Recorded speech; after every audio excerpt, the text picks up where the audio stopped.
Some years ago, I was speaking at a seminary with some students, and I made what to them sounded rather trite. I tried to make the case that according to ancient Israel and biblical values, that children are perceived as a blessing, that it's a sign of prosperity and fullness. And their reaction was a little wanting. And as I thought about it, I realized that while it sounds trite to say that children are a blessing, what I was really trying to say is how countercultural it is today to embrace the idea of welcoming children and seeing children as a good thing, not as something that's a challenge to our finances. Both here in the United States and in most parts of the world now, we have a shared culture which generally sees children as a problem, as human beings as the problem. There are too many of us. We must limit, and so on and so forth. And this has crept into the church, no doubt about it. One child, maybe two children. After that, you're going to start getting smirks and different looks from people.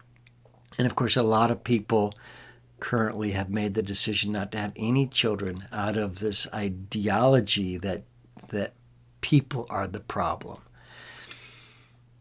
In contrast, the Bible never says such a thing, and you have to choose whether you're going to trust God and His Word or the trends of our culture.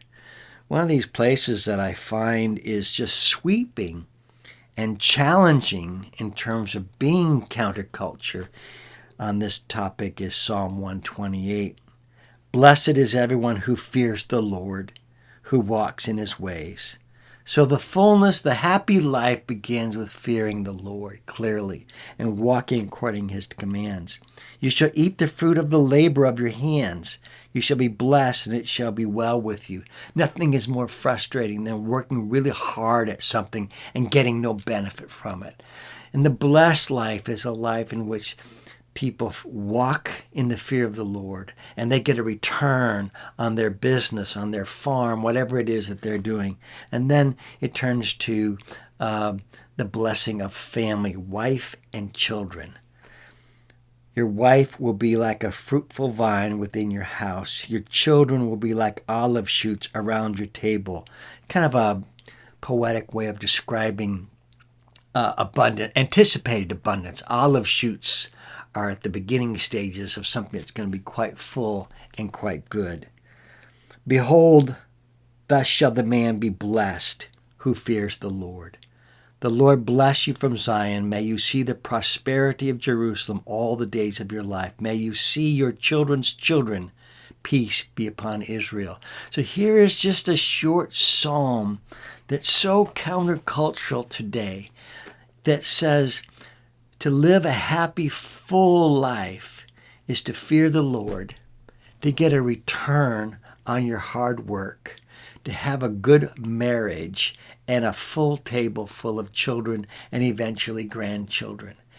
And that's a great picture for us to live out.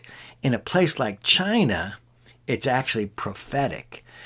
So in 2013, when we were working in China, one of the biggest stories in our whole 10 years of ministry happened in 2013. The pastors that we trained began to teach a biblical view of human value, including life in the womb. And one of their married couples came up to the pastor and said, my wife is pregnant. She has to have an abortion.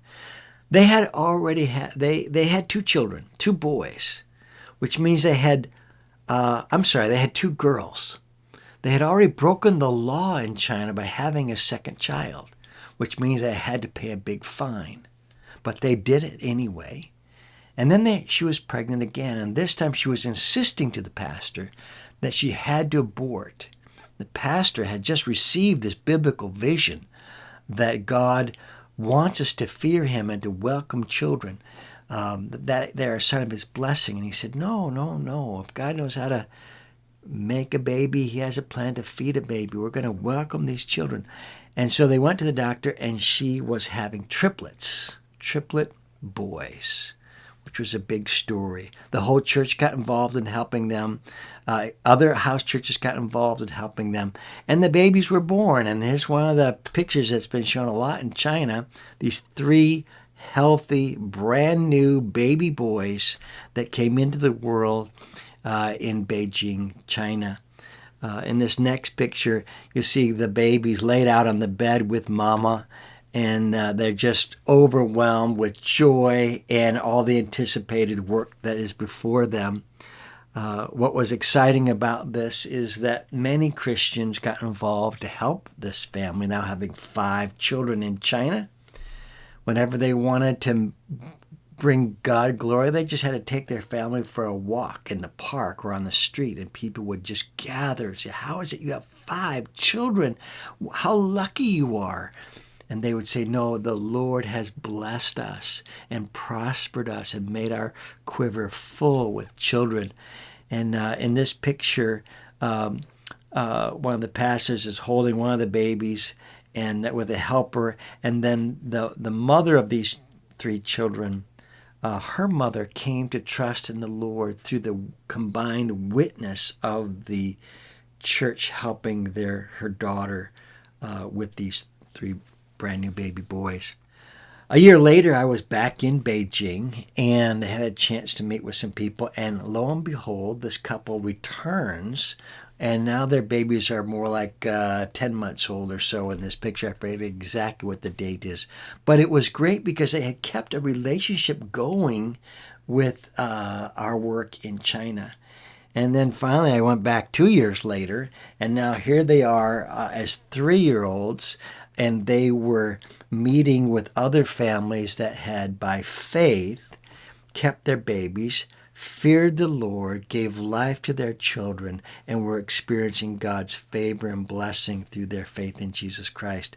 And here they came to give testimony to others. They brought their kids, including their 2 little girls. And in this last picture, you see one of the boys hugging his father, which just kind of captures the joy of family. And I know that sounds trite, and I can't come up with the words to make it not sound trite.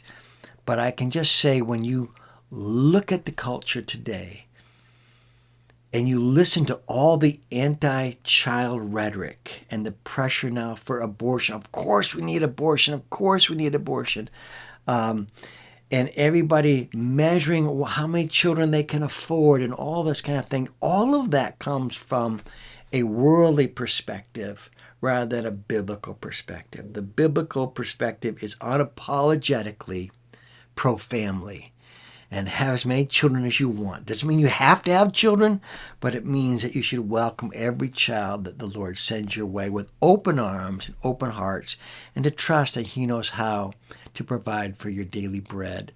There's a blessing in the fear of the Lord and in a solid family with lots of kids. It's a great biblical vision, and it makes you quite countercultural and gives you opportunities to be different than the world among us and to point things toward God as our source of riches and glory, and children as a sign of God's blessing. Let's hold on to that.